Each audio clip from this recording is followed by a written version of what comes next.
Welcome. तो आज का टॉपिक है why property buying in 2025 is not a very good idea for the people who are within the age group of 20 to 35 let's से।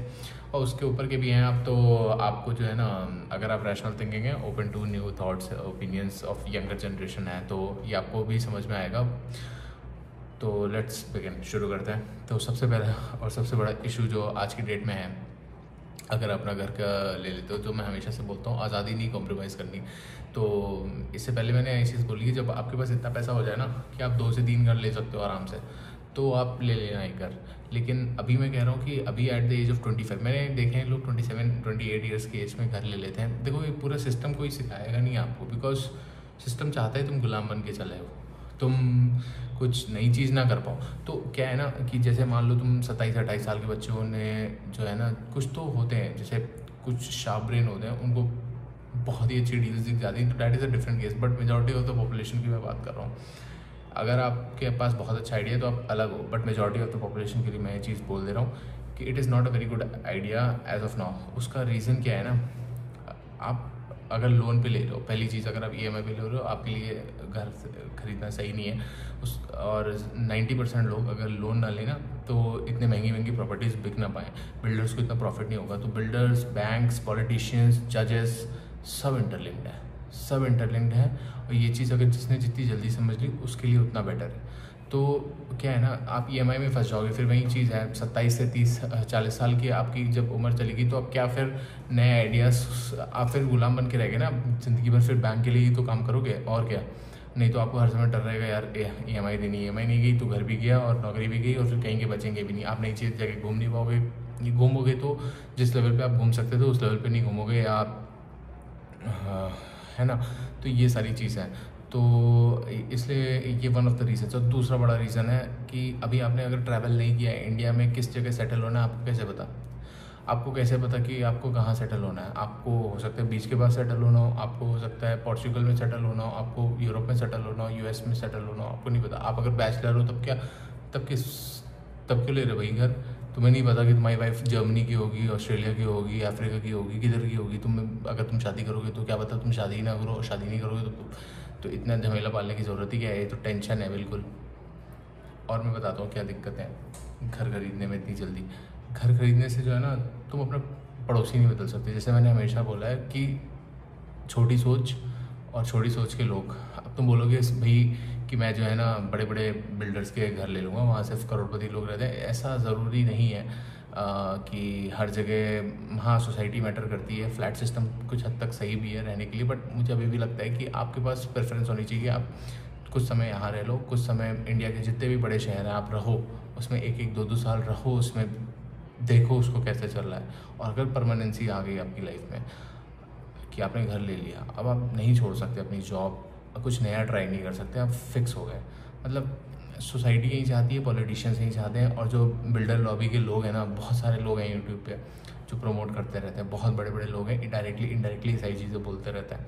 तो ये देखो क्या होगा ना, गवर्नमेंट को जितना भी इंडिया में करप्शन है, हर जगह करप्शन है, हर जगह करप्शन है। मतलब आप तो इंडिया में एक म्यूनिसिपल जो वो होता है, म्यूनिसिपल ऑफिस से करप्शन शुरू होता है, आरटीओ में सबको पता है कौन कैसे ड्राइविंग लाइसेंस बनाता है, वहाँ से शुरू होता है, ग्राम प्रधान में शुरू होता है, आईएएस लेवल पे होता है, उसके बाद तो उसके ऊपर बढ़ता ही चला जाता है। Member of parliament range rover वोग लेके घूम रहे हैं, टॉप मॉडल, इतनी सैलरी नहीं होती है, फॉर्च्यूनर भी लेके घूम रहे हैं। तो सब करप्शन है। ये करप्शन का पैसा कहाँ जाता है? बिल्डर्स के पास जाता है। बड़े बड़े बिल्डर्स हैं, रियल एस्टेट हैं, होटल वाले हैं, और होटल वाले हो गए, रियल एस्टेट हो गए, और हॉस्पिटल्स हो गए, इनमें भी बड़ा ब्लैक मनी जाता है। तो ये क्या, ये सब कौन बनाता है? रियल एस्टेट वाले बनाते हैं। तो इनके पास सारा जुगाड़ रहता है, सारा जुगाड़ रहता है। जज भी इनके अकॉर्डिंग सेट होते हैं, और फंसता सिर्फ नॉर्मल मैन है। और ये बात कुछ हद तक सत्य है। और मैं आप सबको ये चीज़ बता देना चाहता हूँ, और ये सबके लिए नहीं है, ये खबर बाहर तक नहीं जानी चाहिए, सिर्फ लिमिटेड लोग के पास ये रहनी चाहिए खबर कि भाई लॉजिकल और अपनी नेचुरल इंटेलिजेंस खोलो कि तुम्हारी गुलामी ज़्यादा ज़रूरी है कि तुम फ्री होके आज़ाद रहना चाहते हो। अपने पड़ोसी नहीं चूज़ कर सकते, जगह नहीं चेंज कर सकते, क्या पता सही टाइम पे बिके ना बिके। यार तुम्हें ज़रूरत पड़ी तुम वॉशरूम नहीं बेच सकते ना उसका, तुम ज़रूरत पड़ी तुम बैल्कनी नहीं बेच सकते, लेकिन हाँ म्यूचुअल फंड में है तो तुम यूनिट्स ब्रेक कर सकते हो। टैक्स पैक्स जो भी पड़ा है कि नहीं है। और प्लस यार अभी मुझे नहीं पता ना, तुम 45 ईयर्स की एज में अगर तुम्हें जाना पड़ गया कहीं बाहर विदेश, अपॉर्चुनिटी अच्छी आगे नहीं जा पाओगे ना, परमानेंसी है। और बताते हैं, अगर तुमने लैंड ले लिया, प्लॉट ले लिया, तब तो जाओ भैया उसमें बाउंड्री कराओ, देखो कोई कब्जा वब्जा ना हो गया हो। गांव में खेत में कब्जा हो रहा है, तुम्हारे खेत में कोई और ही फसल बो रहा है, तो ये सारी ये मेंटल जूस लेके चली जाती हैं। आपका एक क्या होता है ना, इंसान सिंपल लाइफ होनी चाहिए, कम से कम चीज़ें होनी चाहिए जिससे आपका मेंटल जूस ना जाए। तो ये मेंटल जूस धीरे धीरे आपकी एनर्जी लेते जाता है। डिसीजन, आप बहुत सारे ऐसे डिसीजन लेने पड़ते हैं, मतलब it is one of the biggest decisions. मतलब आप अपनी लाइफ की, कुछ लोग तो अपनी ज़िंदगी के जितना 10 साल में कमाएंगे ना आज के डेट में, उतने का कर ले लेते हैं। और आजकल लोन भी मिल रहे हैं, 97% लोन। बेवकूफ़ बना रहे हैं। घर लेना ना, जब 2 घर एक साथ ले सकते हो तब अपनी औकात से कम में लेना, फिर भी थोड़ा बहुत लोन ले लेना, जैसे बाकी डॉक्यूमेंट्स चेकअप हो जाए। कोई नहीं बताएगा ये चीज़, कोई भी नहीं बताएगा, सब बेवकूफ़ बनाने में लगे हुए हैं। और ऐसे थोड़ी लैंड के रेट्स आसमान छू रहे हैं। अभी कुंभ में आपने देखा है ना किस लेवल पे 12-12 करोड़ 16-16 करोड़ झोपड़ी जैसी क्या कहते हैं दुकानों के लिए इतना टेंडर मिल होता है। कितना ही ज़्यादा लालची है गवर्नमेंट। मतलब मैं आपको पहले ही बोल चुका हूँ, धर्म कभी भी हमें रिच नहीं करेगा, हमें साइंस एंड टेक्नोलॉजी रिच करेगी। उसके लिए हमें एजुकेशन पे इन्वेस्ट करना पड़ेगा। ये सारी चीज़ें अलग हैं, लेकिन अभी घर की बात करते हैं तो घर पे स्ट्रिक्ट रहते हैं। हाँ, आपके पास कैश इन हैंड नहीं रहेगा ना, आपको समझ में आ गया ना, हर समय आपको देना ही देना है। तो आपको ज़रूरत पड़ी, मन किया यार रशिया घुमाया, मतलब मॉस्को घूमने का मन कर रहा है, मन तो करता है ना। आपकी 3 महीने 4 महीने की EMI में आप मॉस्को जाके घूम सकते हो। मन कर रहा है, अकेले मन कर रहा है यार, मेरा मन कर रहा है रॉयल एनफील्ड लेने का, बढ़िया बाइक लेने का। अब नहीं चला पाए यार, 20 से 22, 23, 24, 25 में कैरियर ही बनाते रह गए, नहीं किया एंजॉय, नहीं मन है पार्टी का यार, लेकिन मन है स्काई डाइविंग करने का। उसमें दुबई जाना पड़ेगा ना अच्छे से स्काई डाइविंग करने के लिए, 1-2 लाख रुपए खर्च करने पड़ेंगे। अब ये सारी चीज़ें मैं ये कह रहा हूँ कि एक्सपीरियंसेस होते हैं लाइफ के, और आप नहीं कर पाते हैं। आप जितना भी लोग बोलो कि जो है बाद में कर लेंगे, नहीं यार, कुछ चीज़ें होती है ना, आपकी आदत अगर नहीं है 40-50 साल तक करने की तो आप नहीं कर पाओगे। और आपके पास कैश इन हैंड है और आपको मैनेज करना आता है तो आप थोड़े बहुत ही खुशियाँ दे सकते हो। बाद में हाँ, उस पैसों को डबल करके आप एक फ्यूचर स्टेज ऑफ लाइफ पे जो आपको लगे कि हाँ इट्स नेसेसरी, तो आप कर लो। Cash in hand is very very necessary. And जितनी भी ये फाइनेंशियल ऑर्गेनाइजेशन है ना, लोन, EMI, इंश्योरेंस, ये सब चाहती हैं पैसा आए, तुम्हारे पास खूब आए, बट थोड़ा थोड़ा हमें दे दो। नहीं, ये नहीं करना है ना, अपन को स्मार्ट रहना है। हम लोगों को क्या करना है ना, अपने पास रखना है और खुद सीखो। अपने जो भगवान ने नेचुरल इंटेलिजेंस दिया है ना, उसको सीखो कि कहाँ पे पैसा रखना सबसे ज़्यादा सेफेस्ट ऑप्शन है। मैं ये नहीं कह रहा म्यूचुअल फंड, हाँ I am an expert in mutual fund and in stocks. उसके लिए अगर किसी को काउंसलिंग लेनी है कि भाई मेरे पास इतने का पोर्टफोलियो, एक जगह बता दो बस, टेंशन फ्री, मेरा पैसा भी बढ़ता रहे, इन्फ्लेशन को बीट करके, तो मैं बहुत ईजिली बता सकता हूँ। वो उन सब के लिए तो मैं अलग से कॉल चार्जेस कंसल्टेशन लेता हूँ।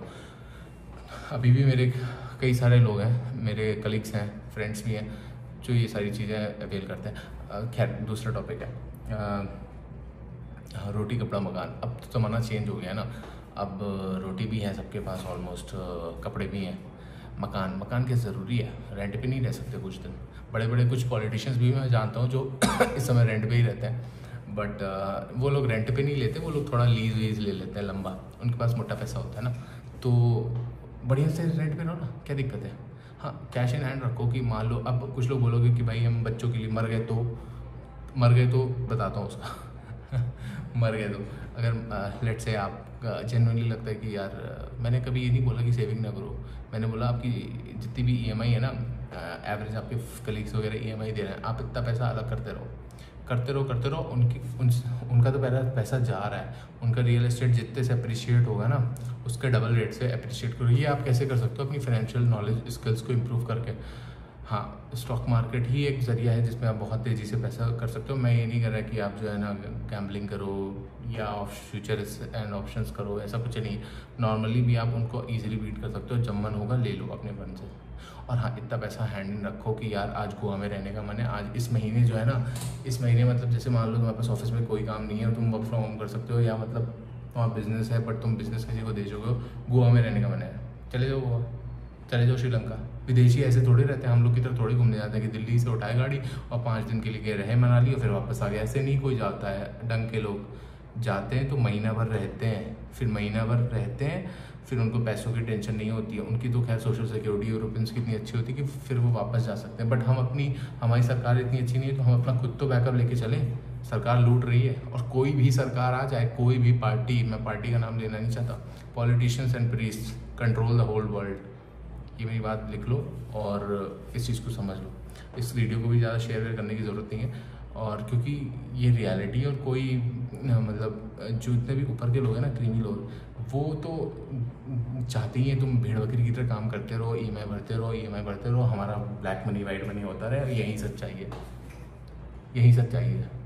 बॉक्स इन द स्काई होते हैं वो आजकल के फ्लैट्स। कोऑपरेटिव सोसाइटी वाला भी सिस्टम नहीं, कुछ में तो है लैंड किसी और बिल्डर की बना कोई और बिल्डर रहा है और फिर बेच उसको एक और पार्टी को दे दिया है, सेल कर रहा है, और उसमें कॉन्ट्रैक्टर्स हैं और कई सारे इश्यूज़ हैं। बिल्डर्स, जहाँ मैं अभी रहता हूँ यहाँ पे भी बिल्डर्स को कंप्लेंट किया, it is a new society, तो यहाँ पे भी बिल्डर्स का लीकेज बहुत इशू होता है। तो लीकेज हो रहा है, but builder is no way to seen. 2 साल हो गया उसको। I am not living on, I have not bought a house, this is on rent.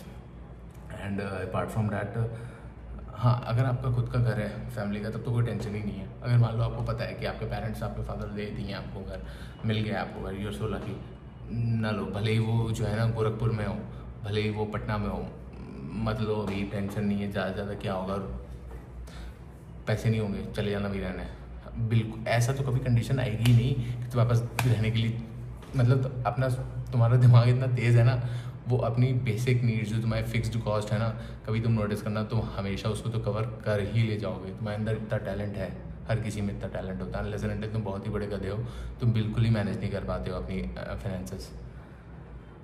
और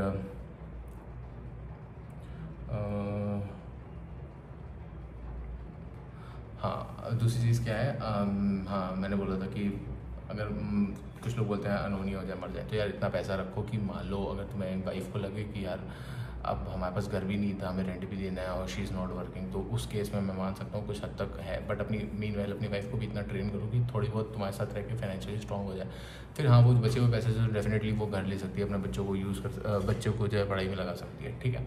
और ऐसा नहीं है कि उस समय घर के दाम बहुत ही स्काई रॉकेट हो जाएंगे, नहीं। जिस बजट में अभी है, अगर तुमने सेम पैसे अगर सेव कर रहे हो तो सेम घर तब भी ले पाओगे। और जितने भी लोग डरा दें कि आज के बाद तो रॉकेट बिल्कुल 2100% बढ़ गया और ये बढ़ गया, अब तो खरीद ही नहीं पाएंगे, ये 2-2 यार 400-400 स्क्वायर फीट के 2 BHK बेच रहे हैं, कोई रहने की जगह है इसमें, कुत्ते भी नहीं रहने वाले जगह है। मैं बड़े बड़े शहरों की बात बता रहा हूँ। 600 square feet is a very less, it is space. मतलब आप अगर, मैं मानता हूँ कि जो है ना ताइवान में लोग ऐसे रहते हैं, बट यार आप ताइवान नहीं हो ना, आप अभी कहीं भी स्टैंड नहीं करते हो। हमारे पास बहुत सारी लैंड है और हम बहुत सारे ढंग के घर बना सकते हैं, लोग खुशी से जीवन जीत सकते हैं। इतना भाग दौड़ करने की ज़रूरत नहीं है, और ये कोई चीज़ नहीं बताएगा। इस वीडियो को ज़्यादा शेयर करने की भी ज़रूरत नहीं है।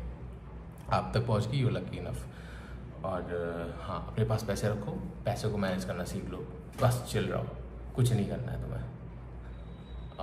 और ज़्यादा टेंशन लेने, ज़्यादा सोचने, दूसरों को देख के, दूसरों को करने दो। वो जो है ना, वो अपना ले रहे हैं, EMI भर रहे हैं, उनको नौकरी के पीछे अपनी स्किल्स पे, हाँ दिन भर स्किल्स पे इम्प्रूव करो, कुछ और नया सीख लो ना, फोटोग्राफी सीख लो। तुम्हें नहीं पता तुम नौकरी करो, तुम कल को जो है तुम्हारा फोटोग्राफी करने का मन करके, आप बताओ, हाथ पड़ गया तुम्हारा फोटोग्राफी में, तुम एक्चुअली फोटोग्राफी लेना शुरू कर दिया, तुम्हें नहीं पता तुम स्विमर बन सकते हो। साइड बाई साइड, मतलब एक चीज़ फिक्स करके कई चीज़ें एक्सप्लोर करने शुरू कर दो। अगर तुम फंसा लोगे ना अपने मेंटल जूस को कहीं और, कुछ चीज़ें एक्सप्लोर नहीं कर पाओगे, खाली नहीं रहोगे तो क्रिएटिविटी नहीं आएगी, कुछ नया नहीं करोगे। As simple as that. और दुनिया तो डराएगी, दुनिया तो चाहती है कि तुम जो है ना भैया पढ़ाई कर लो, फिर नौकरी कर लो, उसके बाद शादी कर लो, शादी के बाद 2 बच्चे कर लो, उसके बाद एक ऐसी नौकरी हो जो परमानेंट हो, उसके बाद एक पेंशन की भी प्रोग्राम हो, फिर तुम सीधे मर जाओ। ना ये सिस्टम बनाया गया एक्चुअली, ये मुझे भी पढ़ाया गया, बहुत सारे लोगों को ये चीज़ पढ़ाई गई। बिजनेसमैन हाँ के बच्चे शायद बच गए, बड़े बिजनेसमैन के बच्चे बच गए, वो ऐसा नहीं सोचते। तो हमेशा आगे बढ़ने का सोचो, अपने आप को फाइनेंशियली और मेंटली एनरिच करते रहो। स्किल्स बढ़ाओगे तो फिनेंस भी आएगा और तुम मेंटली भी ग्रो करोगे, अच्छे लोग के साथ रहोगे। मैंने हमेशा बोला छोटी सोच छोड़ो, परमानेंसी आ जाएगी तुम्हारे बगल में। अगर मान लो कोई ऐसे अंकल आ गए बुढ़े जो लुंगी में बाहर निकलते हैं, तो उनको देख के ही मूड ख़राब हो जाएगा। मैंने ऐसे सोसाइटीज़ देखी हैं, तुम नहीं कंट्रोल कर सकते। और ये बहुत अच्छी सोसाइटीज़ का मैं बता रहा हूँ, मैं छोटी सोसाइटीज़ की बात ही नहीं करता ना, मैं रहता हूँ उधर। तो ऐसे भी लोग होते हैं, दे फील इट्स नॉर्मल। हाँ ठीक है, बस यही सब है। और थोड़ी सी हेडेक कम रहेगी तो तुम कुछ नया भी कर सकोगे। ठीक है, ये आज की डेट में 2025 का टेक है।